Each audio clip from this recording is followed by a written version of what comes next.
Degrade the paper entitled The Apology of Plato. Let's look at those answers together. Number one, to whom does Socrates address the remarks in the first part of the selection? Riley, what'd you say? The Athenians, okay. Anybody describe them? Athenians who had condemned him to death. Yeah, that's a good, complete answer. Or you could have just said those who would condemn him to die would have been good too. For no, Athenians is fine because it does say, "Oh, Athenians." All right, number two. Why does Socrates not address his accusers as they would have liked him to, weeping and wailing and lamenting? Brenna? He says that he did not have the boldness or impudence or inclination. Okay, I think the question is asking why does he not have those Like things? It says that like in the paragraph. Yeah. So this is one of those questions where asking why you could have put probably a lot of different things, and that's okay. Anybody has something different? Nothing different? Everybody had that? Sophia? I feel like he knew that he would have died anyways because he's getting old and he didn't want to lose his righteousness by begging for his life like most women do. Okay, that's good. Yeah, that being truthful and righteous was more important than escaping death. Okay, anybody else? All right, you're satisfied? He would have reminded Socrates.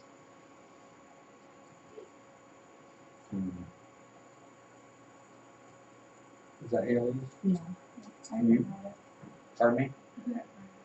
Oh, so you, I'm not being sarcastic here. I read it somewhere. All right, if you can show me how that relates, I'll look at it, but I don't think that's the answer. Which one was that? Pardon me? Number two, you could have said that he thought that being truthful and righteous was more important than escaping death, or what was the other one? What was the one you read originally? He says that he did not have the boldness or impudence or inclination.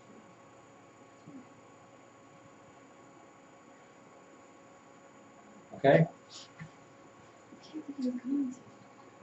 Number three, to what group of people does Socrates address the remarks in the second part of the selection? Luke? Bill didn't do it. Well, so you don't have one. You don't have one to grade. You have two to grade. Jake? It says his friends. His friends? Anybody else have anything else?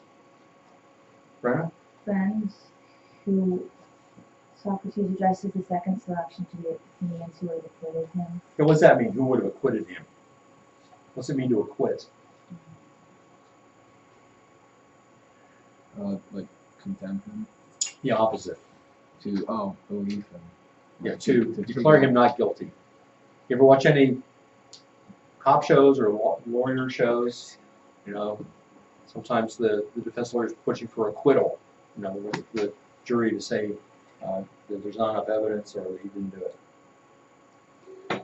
Any questions? Number three? Yeah. He has kidnapped to the judges with that. No, because the judges were the ones who condemned him. Okay, so you want me to. Now, his friends were some of the judges, but just the judges would be wrong. So I'm looking wrong. Yes. Haley? Oh, yeah. I didn't pass back papers to you, did I? Okay, I'll do that later. Don't let me forget at the end of the period. All right, number four. In ancient Greece, an oracle was a priestess through whom the gods spoke. In the second part of the selection, Socrates refers to an inner oracle. What does he mean? Grace? I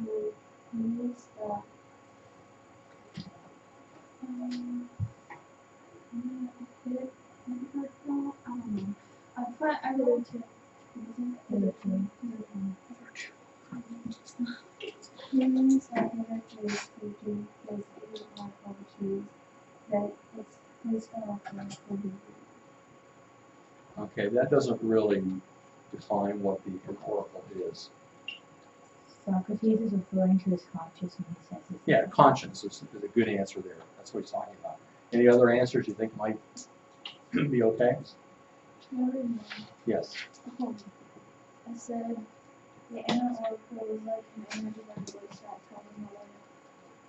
Compared to it as an impossible genuine, the inner oracle spoke to him, helping him understand and do better. Okay, yeah. And you can summarize all that in conscience, right?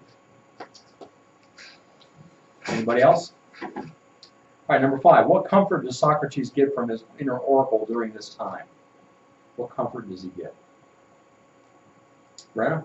Socrates gives comfort from his inner oracle because there is no opposition and it leads him to think that his death is good and not evil. Good. Anybody else? Come on, I know you all didn't have exactly that. So you're going to mark all those wrong then, Robbie? He said it corrects his wrongs.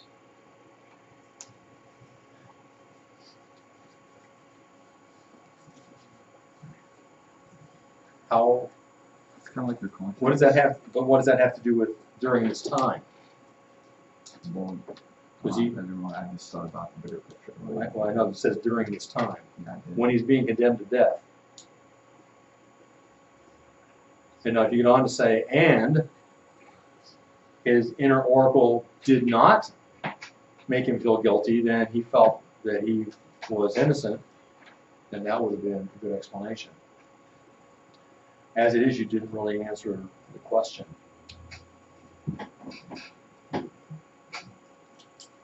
That we could have gone with the question above. Yes. Is it wrong to say they did not propose him?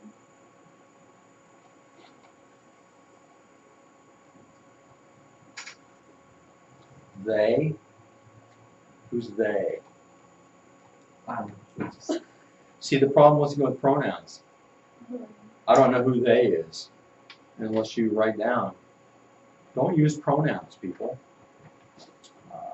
That might be all right if I knew who they was, but I don't. And you don't either now. So don't use pronouns. So no.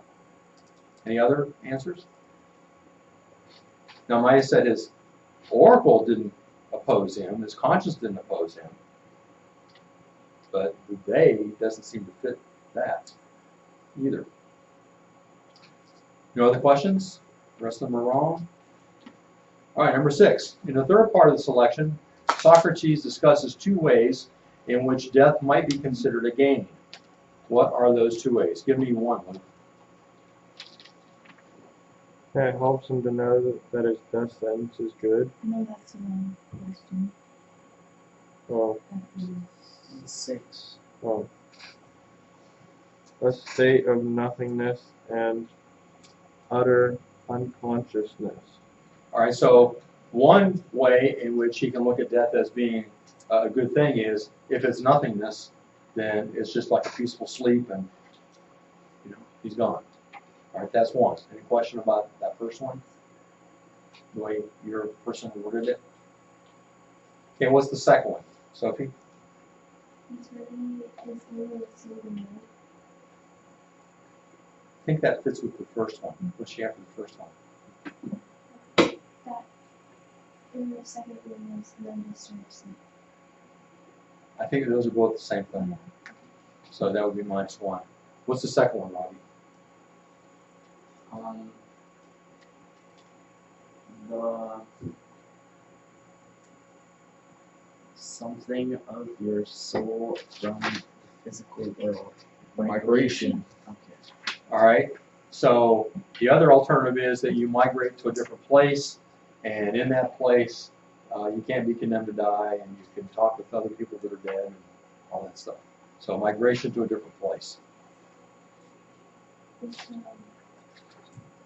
Louder. something to go to a different state. To go to a different state, okay. It's not talking about Pennsylvania. It means an after state. Any others? 2 points on number 6. All right, number 7. In a later work, The Republic, Plato wrote about an ideal community ruled by a person with the highest intellect and greatest insight. How might Socrates' fate have differed in such a community? Jake, what's your paper say? Which one do you want me to read from? I got to. Okay, Okay. read from both of them. Okay. Luke says he would not be condemned. Why? Or that's all it says.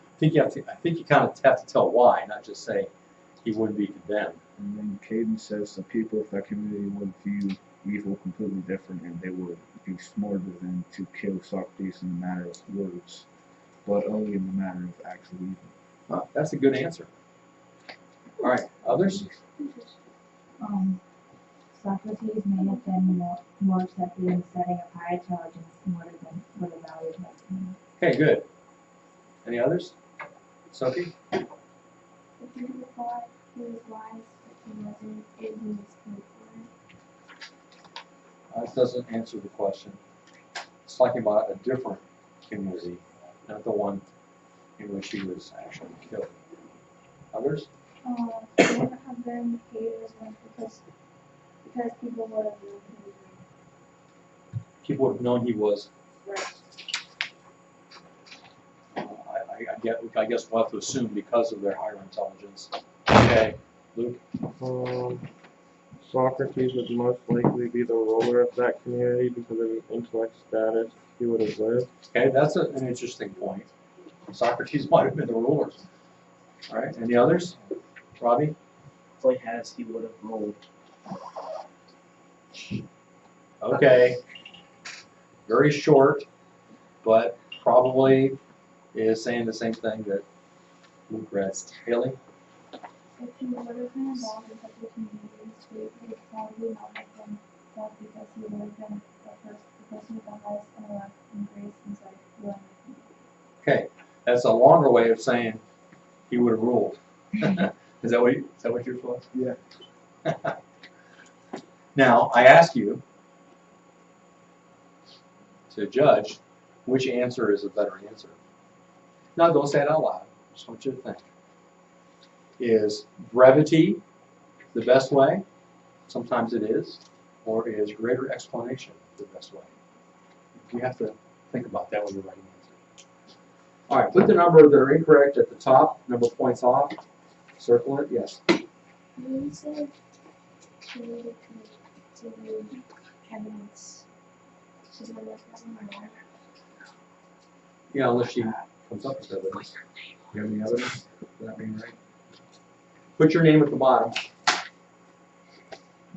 Now let's go to page 70.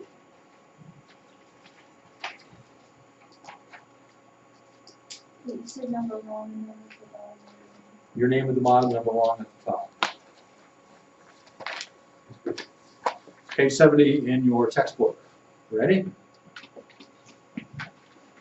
Do you have Do you have yours? Yeah. Give it to somebody else. Trade with somebody.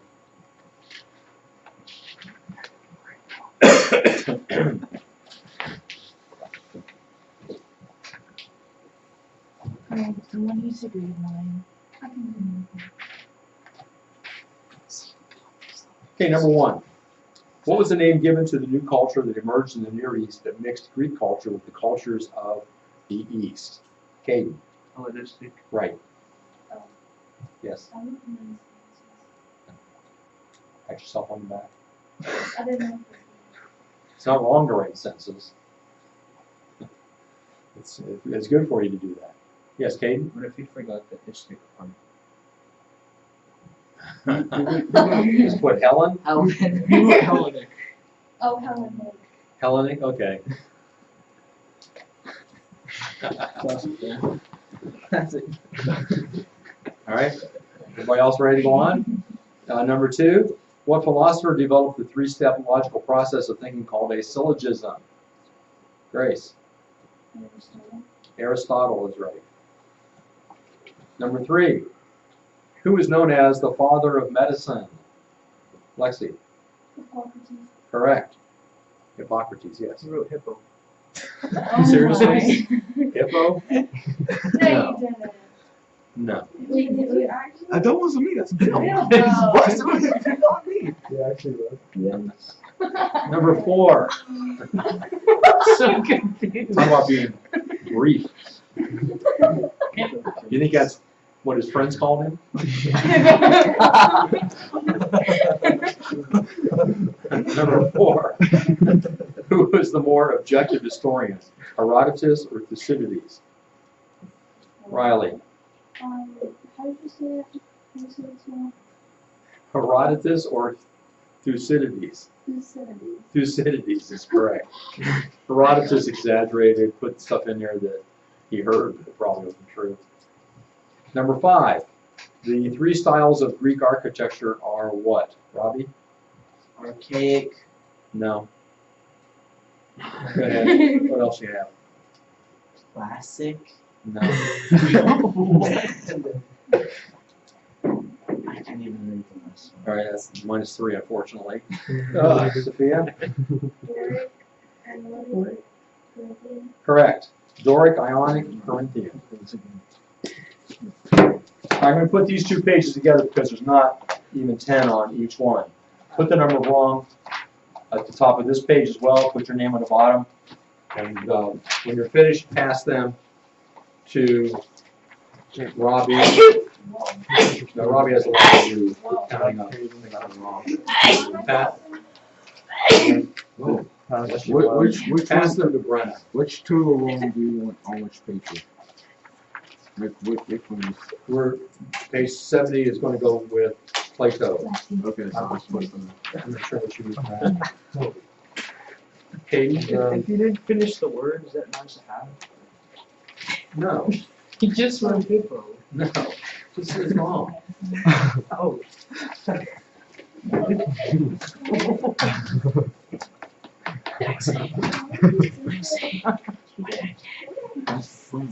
You don't need to be talking across the room here. Remember, it's being recorded. I got it. You can just lay them on top of the ones that are there already. All right, so tell me what's the last thing you covered? We were listening to, on the video, I know. talk to We didn't finish. no. We didn't finish. We were at We didn't finish with habits. We did all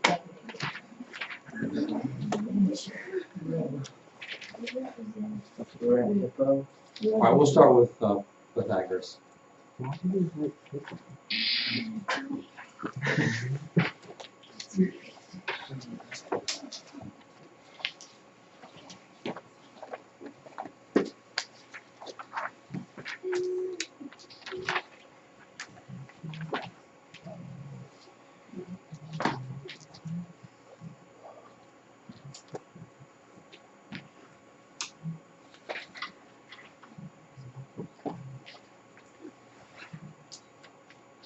Yes, Brenna? There was this one part in the video that we must have skipped or something because we didn't get to it.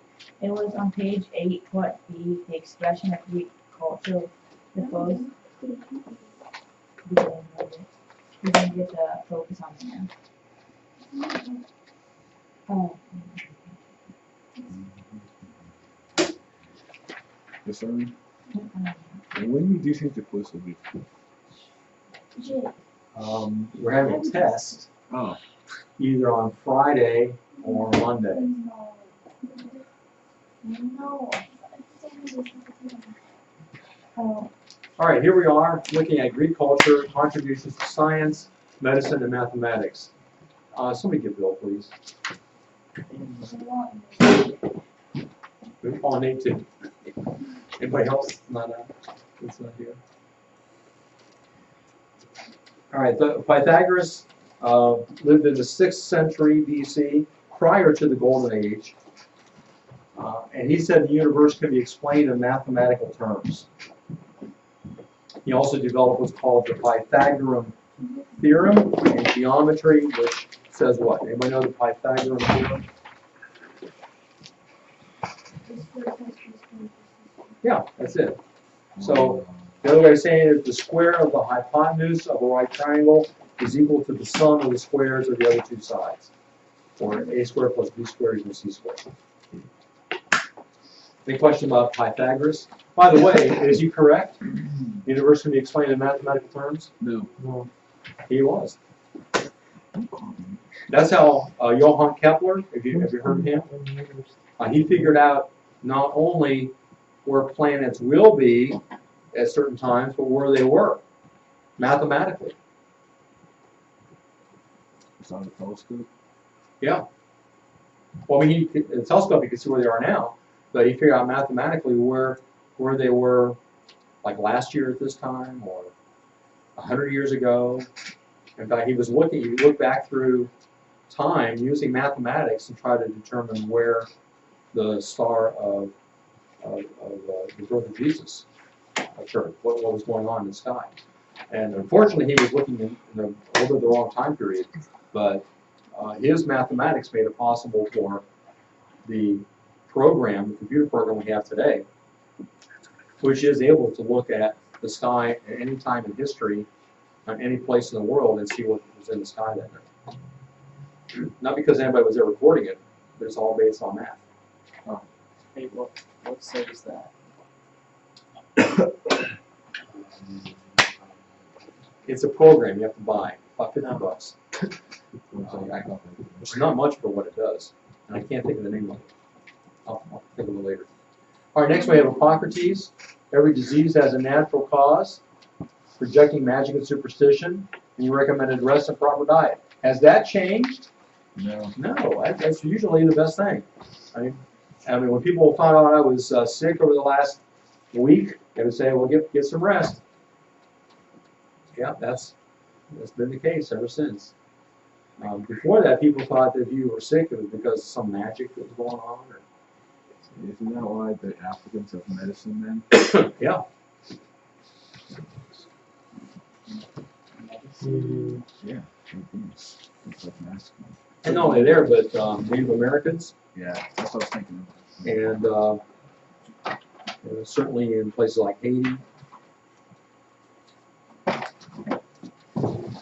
All right, and let's go ahead now. We'll come back. We're gonna talk about Hippocrates a little more, looking at his oath. Then we have Euclid, the father of geometry. He founded a school of mathematics in Alexandria, and the author of a textbook called Elements. They have Archimedes, who was an inventor and mathematician, discovering the principle of the lever. You know what a lever is, right? Shake your heads. You know what a lever is. They didn't have levers before then? No. Wow. Well, I shouldn't say not that nobody ever. Maybe somebody did, but in the Greek world, they don't know. I mean, maybe somebody over in Babylon or something used a lever, but it wasn't written down anywhere. Next is Eratosthenes, who was an astronomer and geographer who determined the circumference of the Earth as 28,800 miles. The true figure, 24,857 miles. He was only 4,000 miles off. That's through calculating by looking at the planets and stuff, mathematically. He's the one that formulated the lines of longitude and latitude. So you see the lines on the map, and those are helpful in knowing where you are in the world, and he's the one that did that. Yes? Do you think people back then were way smarter than we are now? Yes. No doubt about it. We still can't figure out how they built the pyramids. And that they did that within 1,000 years or so of the flood, a couple thousand years maybe after the flood. Who's the aliens? What? Who's the aliens? Aliens, yeah. Well, that's what probably. Next, here is looking back at medicine. This is the son of the god Apollo, Asclepius, sorry. And he has the snake, which came to be a symbol of medicine. And you can still see it if you look at the symbol of a medical doctor, it still has a snake wrapped around the pole. Not Northern Tongues. Yeah, it comes from this god. I thought that was Moses, and they had the snake. That could, I mean, that it would be nice if that was used, but most of the ideas we have in medicine don't come from Moses, they come from Herodotus and the Greeks. Here are some surgical instruments they used. Here's the Hippocratic Oath. You ever heard of that? It's the oath that all doctors take. I'm not sure if they all still do or not. We've got Victoria doing research on that. So she said everybody in her family's a doctor, so we're all kinds of doctors anyway. But here's what it was originally and had been pretty much intact down to recent times at least. Notice she says you swear by Apollo, that's the god of healing. Asclepius, Hygiela, and Panacea, those are words that come into our language. Hygiene. Panacea is something that you take that makes you better, but because you think it will, not because it actually does. And so he promises before these gods to keep his ability and judgment this oath. Which you consider dear to me as my parents, him who taught me this art. In other words, whoever taught him medicine and whoever teaches a person medicine, they're to be as dear to you as your parents. Let's drop down. I will prescribe regimens for the good of my patients according to my ability and my judgment. Never do harm. Maybe if you've ever watched TV medical shows, you'll see that one of the things is never do harm. That's where it comes from. I will not give a lethal drug to anyone if I'm asked, nor will I advise such a plan. What's that called? Assisted suicide? Assisted suicide, or euthanasia it could be. And I will not give a woman a pessary to cause an abortion. So the doctor's oath was, I will not help somebody commit suicide. I will not do an abortion.